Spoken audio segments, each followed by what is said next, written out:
विहाड़ी के मकाम पर दरिया सतलुज में सैलाबी रेलों से कई देहात डूब गए। मियां हाकिम और मेहर बलोच के इलाकों में ज़मीनी राबता मुनक़ता होने से सैकड़ों अफराद फंसे हुए हैं। मज़ीद जानेंगे, मुतासरा इलाके में मौजूद हैं डॉन न्यूज़ के नुमाइंदे शफकत टप्पी से। शफकत, बताएगा क्या सूरत हाल देख रहे हैं आप?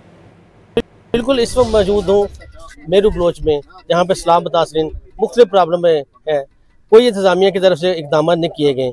इस वक्त मौजूद है, उनसे बात करते हैं क्या प्रॉब्लम है उनको। जी, मेरे बंदे 3-4 फसे पे हैं। 1 एकड़ सफर है पिया खिचियां लखू उतू 4 कल दा मैं आया इन्होंने कहा वो काट के नहीं देंगे पे बंदे मनतारे इधर पानी है पिया और थोड़ी टिब्बी भी उत्ते बैठे हैं, कोई इंतजाम नहीं, कोई कुछ नहीं।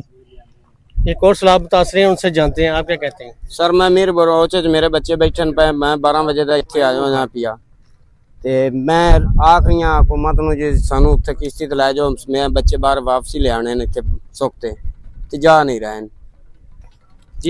वाकई यार हाँ बच्चे जेडे ना मोरू बलोच दे विच बैठे ते इन्हां नूं कढना चाहिदा यार, इहदी कोई इमदाद करो।